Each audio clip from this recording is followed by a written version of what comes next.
এই ভাঙা ঘরে থাকতে আমার আর ভালো লাগছে না। ওইদিকে বর্ষাকালও ধেয়ে আসছে। না, আর বসে থাকলে চলবে না।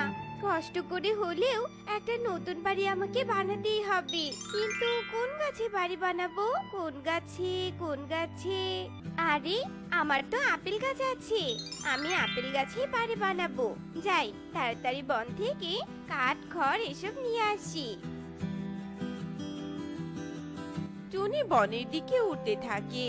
কিছুক্ষণ পর টুনি কাঠখড় নিয়ে এসে তার আপেল গাছে নতুন করে বাড়ি বানাতে থাকে।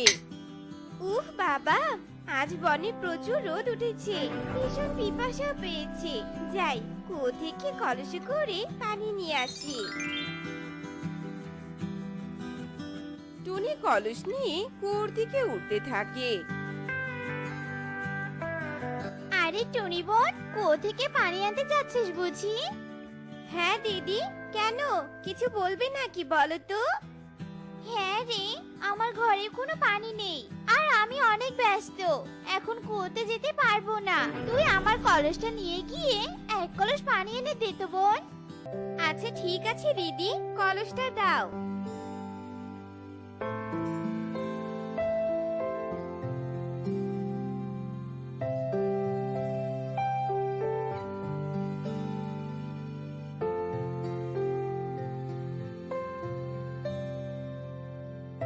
তুই অনেক ভালো রে টুনি, তোকে অনেক ধন্যবাদ।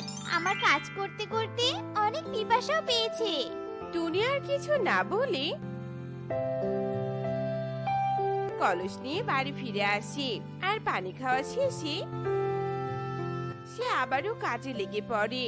এক পর্যায়ে অনেক কষ্টের পর আপেল গাছে টুনির বাড়িটা বানানো শেষ হয়। আরে বাহ টুনি, তোর কাজের হাত তো বেশ ভালো। বাড়িটা তো বেশ সুন্দর লাগছে। না না, বাড়ির রূপ দেখলে আর হবে না, কিছু তো খেতে হবে। যাই, বন থেকে কিছু খাবার খুঁজে নিয়ে আসি। টুনি বনের দিকে উঠতে থাকে।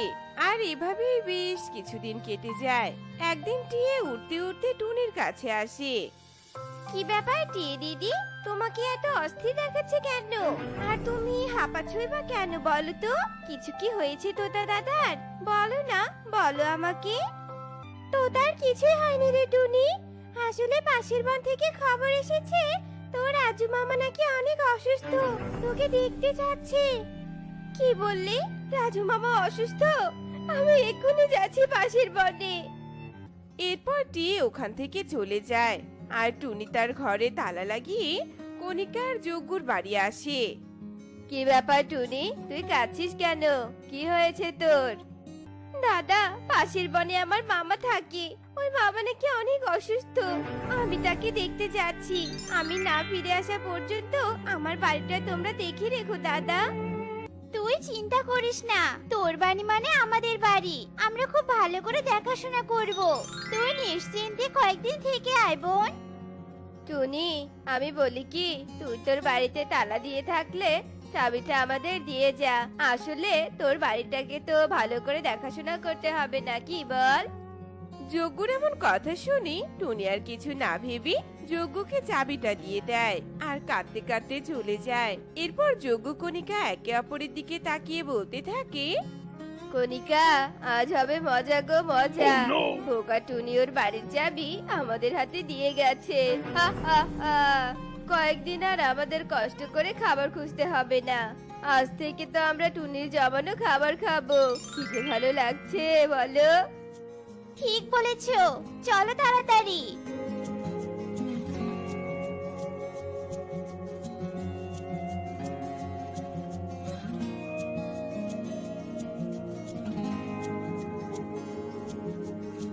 যোগু, ওই দেখো, আলমারিতে শস্যদানা সাজানো। চলো চলো, শস্যদানা খেতে শুরু করি। না না, আমি শস্যদানা খাবো না। আমি তো মিষ্টি ফল খাবো। ওই দেখো, টেবিলের উপর সাজানো অনেক মিষ্টি ফল। আহ, কতদিন হলো মিষ্টি ফল খাই না। আজ পেট ভরে খাবো।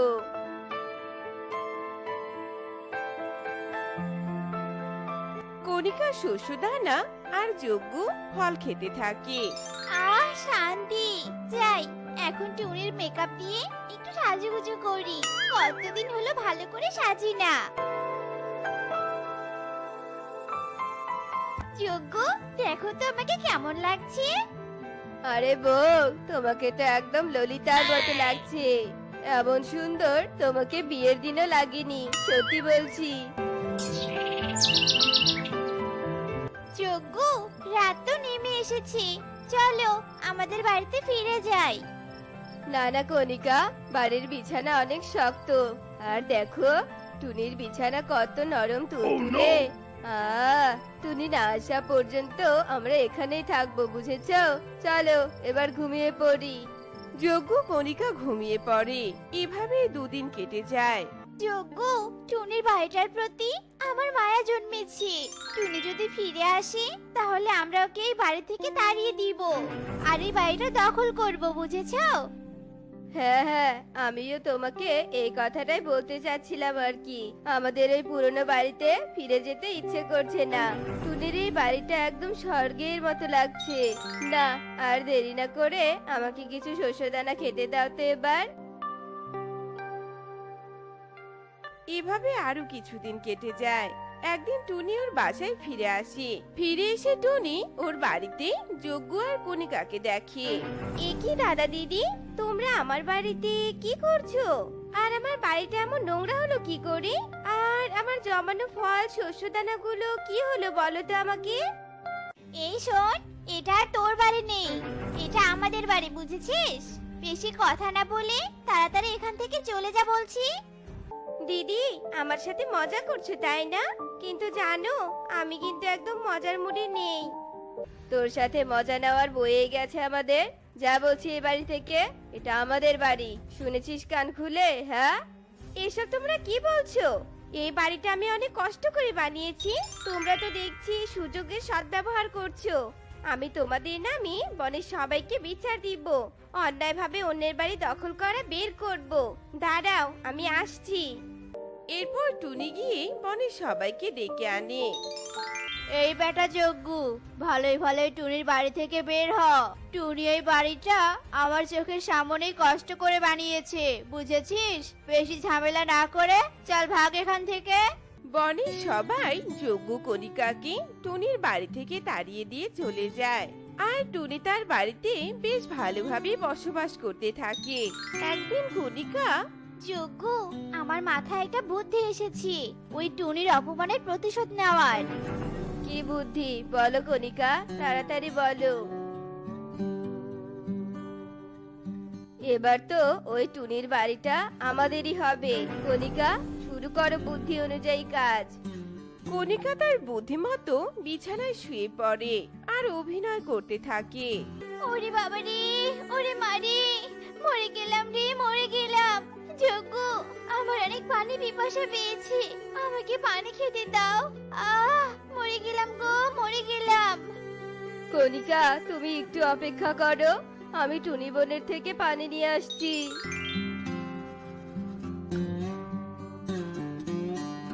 যজ্ঞ কণিকার বুদ্ধিমতো টুনির বাড়িতে আসে। টুনি বোন, আমার কণিকা অনেক অসুস্থ, ও পানি খেতে চাচ্ছে। বোন, আমাকে একটু সাহায্য কর, দয়া করে কুয়ো থেকে আমাকে একটু পানি তুলে দে। আসলে আমি কুয়ো থেকে পানি তুলিনি তো, তাই দয়া করে একটু সাহায্য কর বোন। শান্ত হও দাদা, চলো চলো কুয়োর পাড়ে।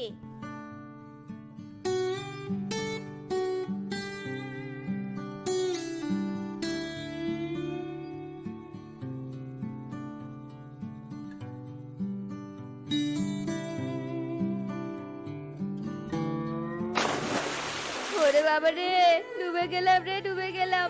টুনি বোন বাঁচা আমাকে তুই।